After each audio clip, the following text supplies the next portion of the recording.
Oh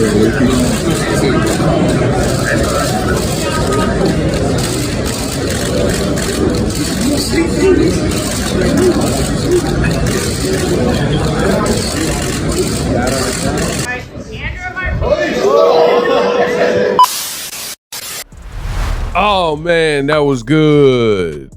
Gervonta Davis versus Frank Martin, the final press conference. Them boys was going at it.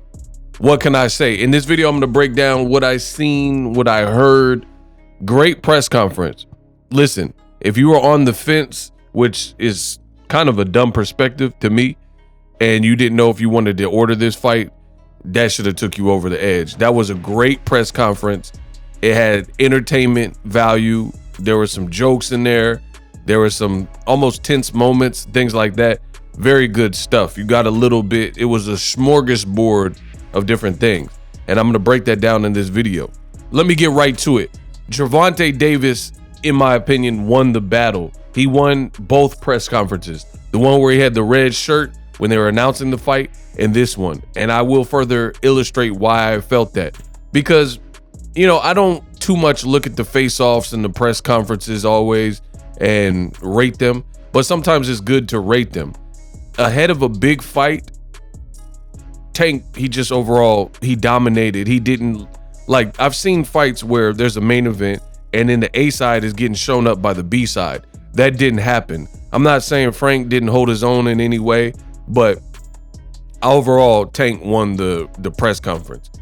There were no moments where Frank Martin had Gervonta Davis flabbergasted, stuck, or searching for answers. And overall, I think he controlled the tempo.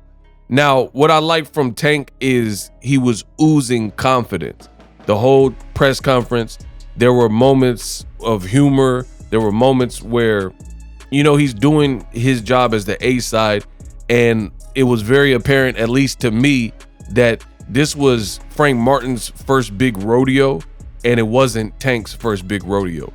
So what do I mean? I'm talking about Frank Martin's a fighter, started boxing late, great fighter, etc.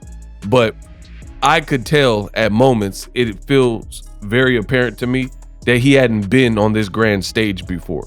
There were some moments like where he got up to the podium, and it's not that he stuttered, but he was kind of short and searching for words, and he had a lot of filler words. He'd be like, yeah, I'm coming out to win, know what I mean? You know what I mean?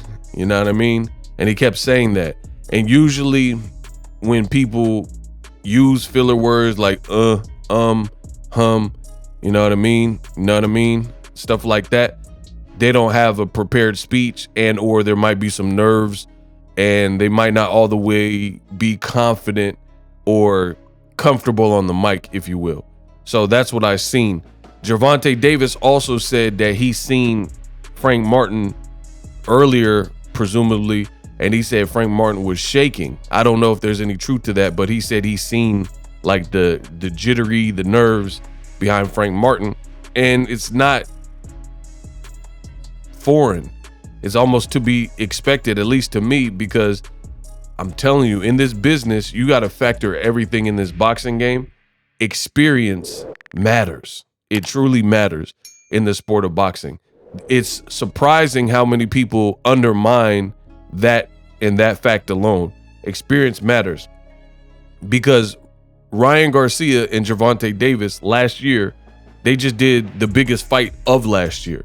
That is a huge, especially since Gervonta came up on top of that, meaning he stopped Ryan, dropped Ryan, was never badly hurt. I think that having that type of opponent, somebody who's bigger, somebody who has power, somebody who's fast, and the fact of it was all eyes on him and Gervonta Davis still performed, when you get past those situations, I feel like it accelerates the learning curve, because you had someone bigger than you, someone who was strong like you, fast like you, and it was such a high profile fight where it was all eyes on you, and you showed, Gervonta showed that he could perform despite all that duress, anxiety, pressure. Even Tank himself on the shoulder programming, the gloves are off or whatnot, he said that he got a bit nervous before the Tank fight, but he was able to compartmentalize that and keep that going. So back to my initial statement, experience matters. Experience is huge in the sport of boxing. A lot of people, they look at physical attributes or what someone's body looks like and their biceps and stuff like that. You could scratch all that. Somebody being physically bigger, somebody looking good on the pad, somebody who looks in shape and buff and, got a big neck or, biceps and tricep. That stuff doesn't matter as much as things like timing, experience, knowledge, ring IQ, and those things make the sweet science.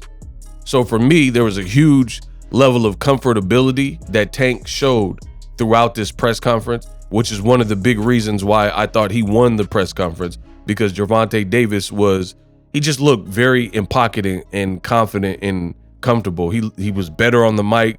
He knew what he wanted to say. There were times as well where Gervonta Davis, when Frank Martin was talking or Ray Flores, the announcer, was talking, he was kind of playing on his phone and not listening. There were moments where the announcer, Ray Flores, was talking and emceeing the crowd, and Tank was badgering and berating Frank Martin like behind the scenes. So you couldn't really hear all of it because of the microphone positioning. So it was kind of muffled, but you could tell he was trash talking. And some of the words you're able to read lips or pick up or hear, where he was like, I'm gonna beat you down. I'm gonna stop you. And I think for me, one of the mistakes, and this is where experience counts, one of the mistakes that Frank Martin made is I think he paid Gervonta Davis a little too much respect at the press conference, right? This is not necessarily an indication of the fight. Frank Martin definitely has a chance. I told you I rate Frank Martin. I think he's a great lightweight, but I do think, I'm just assessing the press conference, and I do think there was moments where he paid too much respect. Example of this would be, there were times where Frank Martin had the mic and he was talking, and then Tank Davis would start chiming in and like trash talking him, like on some sidebar peanut gallery stuff. And he was like, man, I'm gonna break you up, I'm blah, blah, blah. And he was saying this, and Frank Martin would stop talking and let Tank kind of get the floor, and he would listen to what Gervonta Davis. Make sure you guys like, subscribe, hit the bell notification icon so you don't miss a thing. There were moments where Frank Martin had the floor and he's talking on the mic, answering Ray Flores' question, for example, the host's question, and Tank would cut him off and chime in, and he kept getting distracted and having these sidebars because Tank was trash talking. So again, experience. He's not used to, no opponent probably that he had fought, Romero Duno and Artem Harutyunyan, he's not ready for, he wasn't ready for that at the press conference. He's not used to somebody who not only wants to hurt him, but is also confident and boldly stating what they're going to do to him. So from a psychological edge, you got to give that to Tank Davis. Now, one thing I didn't really expect is, I knew this could happen because Derek James and Errol Spence, despite them having a legal battle, they are still working with Frank Martin in their own respective ways. Derek James is the trainer, Frank Martin's still out of his gym, and Errol Spence is his promoter with Man Down Promotions. So that was a bit awkward for me because they were separated by maybe Frank Martin's dad, one person, and that relationship has soured, so that was just kind of weird. But what I didn't expect was Errol Spence and Tank Davis. There was a section of that where they started going back at each other, and Errol Spence was saying some things, because I've always seen pictures before fights and things like that with Errol Spence and Tank Davis, and there was times where like they're in each other's locker room before other fights. But now, based on the fact that Tank is fighting Errol Spence's fighter, he's fully backing his fighter, and now the gloves are off, I guess. And that's why they say there's no friends in boxing. So I didn't really expect that, but Errol Spence and Tank took turns like kind of dissing each other. Errol Spence was saying stuff like, Gervonta, you ain't never really fought nobody. You ain't really beat nobody. Frank's gonna capture that dub. You'll see, yada, yada, yada. I think Tank called Errol a tweaker, and he said, "You heard me," when Errol Spence was asking, like, "What'd you say?" And he was just like, "You don't even believe that. Y'all here for a paycheck. Y'all three, you, Derek James, and the dad or whoever, are here for a paycheck." And, you know, that was that. But I didn't really expect that, because Errol Spence also bet Ryan Garcia in the Rolly fight in the crowd, and he was picking Tank. So I think despite him fully backing his fighter, which makes sense, I think Errol Spence truly knows that Tank is certainly formidable, but he got to ride with his dude. Because if he didn't think he was formidable, he might have picked Rolly instead of, because Ryan Garcia picked Rolly to beat Tank. Errol Spence knew better. And that shows me, even if there's beef and there's trash talking, these fighters know who's a good fighter. If you're a good fighter, you can see the value, even if someone's in your division and you don't want to let it be known. So to me, I think Errol Spence knows that Gervonta Davis is a great fighter and a special fighter. Calvin Ford, Tank's trainer, he says he is hoping and praying that somebody could bring the best out of Tank, and he was basically begging and urging, pleading with Frank Martin to try to push that button and bring the best out of him. So basically what this means to me is Gervonta Davis's team, they're doing a bit of skullduggery, and I think it's working. You got Frank Martin, who's normally a patient, cerebral fighter, and then if you ruffle him up, it's like a dog in the cage, and you shake the cage and they get all bothered and agitate. Or actually, we'll use an example of like the bulls. You know, they do all this stuff and poke the bull and stab the bull and tase the bull's nuts and poke him with darts and things like that to agitate the bull, and then they let him out. So you're just seeing red. And for me, I think there's a bit of that going on, and it's a good game plan, because you could force Frank Martin to, it's a big stage. He's never been on a stage this big. He's never been in a fight this big. He's never made this money that he's gonna make. And he's normally a calculated fighter. If you fight off emotions, which is very hard to curb when someone's like really getting under your skin, bothering you, you know, chastising you, saying they're gonna knock you out and break you up and break your jaw and stuff like that. So to me, it's a smart play from Team Davis to push Frank Martin to respond emotionally, because again, there was moments in this, and this is why I said Tank won the press conference, because it looks like that skullduggery or that game plan that I suspect, it looked like it was working. There was moments where Frank Martin in the trash talk where he looked visibly like agitated and angered and triggered and mad. Like, so basically we got a rise out of you. And then you would look over at Tank, and then Tank is chilling on his phone or laughing, or he's like almost like the Joker, acting like it's a game. You know what I mean? So imagine you being at your wit's end or being furious, and somebody else is just like jovial and calm. Then that means they kind of got the best of the situation.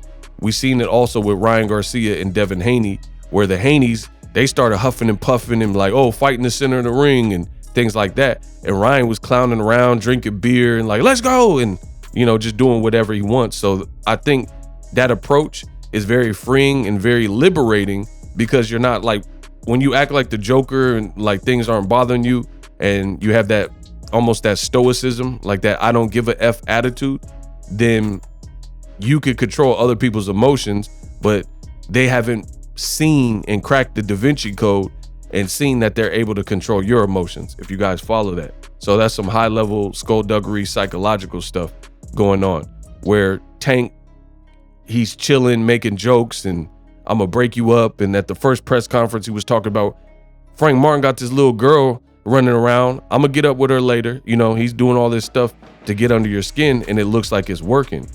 Furthermore, at the end, they had a long, lengthy face-off where the fighters were trash talking. It was great stuff. It was a long, tense face-off. And at the very end, Tank pulls back and acts like he's gonna hit Frank Martin, and he acts like he's gonna swing on him. Frank Martin sees and flinches real quick, and then tries to respond, but it was kind of a delayed reaction. And then you got Tank Davis started pointing and laughing at him like, aha, you fell for it, aha. So again, Tank's having fun with it, getting under the man's skin. And then Frank Martin's kind of playing catch up there because he hasn't been to this level, in my opinion, of a big event. So he's not used to all this stuff. Doesn't mean he can't perform on Saturday, but the advantage going into the fight is the more experienced guy who is dictating the terms at the press conference. And this is high level stuff. You've seen it with Floyd Mayweather. He was stealing Oscar De La Hoya's bag. Yeah, I stole Oscar's bag. I stole it. You ain't gonna do what you gonna do? I'm gonna go run right now. It's 3 a.m. in the morning. I'm gonna go run. I'm gonna beat Oscar De La Hoya. Right? And Floyd's doing all his theatrics and getting under your skin and, you know, playing the immature role. And then you know what he's capable of on fight night. So for me, I'm feeling like Gervonta Davis, he like the Bishop of boxing, Bishop from Juice. Just scared. Ain't nobody scared. I just told you how the DJ Saturday night. Up that. We doing it Saturday night. He was just acting like Bishop.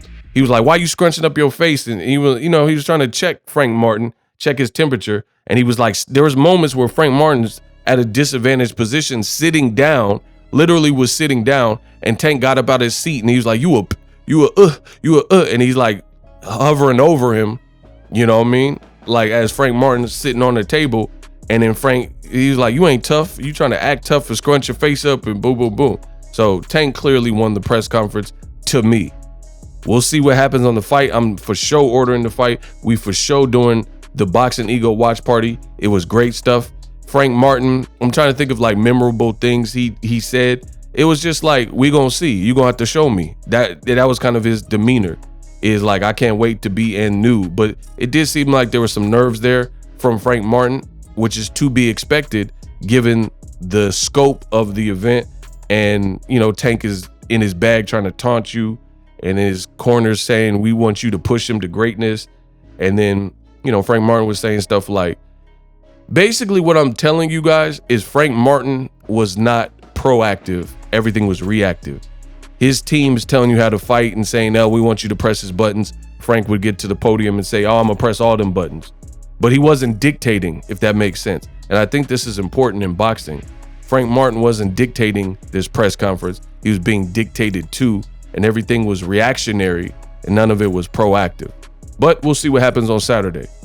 You dig?